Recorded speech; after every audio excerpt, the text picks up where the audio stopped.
Samantala, mga idol, 2 milyong piso na inilaan ng DA o inilaan ng DA para sa kadiwa ng Pangulo sa Dagupan City. Para sa detalye ng ating balitang yan, mga kasama natin, Idol Denise Brillante.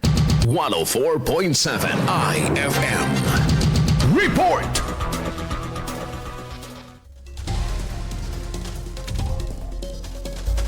Naglaan ng 2 milyong pisong pondo ang Department of Agriculture para sa pagpapatupad ng kadiwa ng Pangulo sa Dagupan City. Ang tseke ay binigay sa lokal na pamahalaan noong Oktubre 17 at opisyal na inanunsyo sa flag raising ceremony noong Lunes. Ayon sa City Agriculture Office, gagamitin ang pondo para sa pagbili ng pangserbisyong sasakyan na magsisilbing mobile market ng mga produkto tulad ng bigas, gulay, karne, isda at iba pang lokal na ani. Tayo po ay nabigyan ngayon ng pagkakataon na makatanggap ng benepisyo po mula sa Department of Agriculture.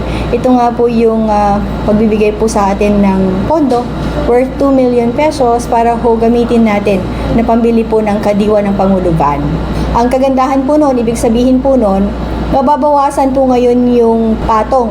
Mawawala po yung part ng patong pagdating po doon sa costing po ng transportation dahil kung ano po yung presyo mula po doon sa ating mga farmers, yun po yung presyo din po ng pagbili ng ating mga consuming public. Inaasahang masisimula ng programa sa unang bahagi ng susunod na taon matapos maisagawa ang mga kinakailangang preparasyon. Samantala, inanunsyo rin ng ahensya na magsasagawa ng kadiwa sale sa lungsod mula Oktubre 27 hanggang 29, saan tampok ang 20 pesos rice para sa mga kabilang sa vulnerable sectors. Kasama mo mula rito sa IFM News, Dagupan ito si Idol Denise Brillante, Tatak, IFM.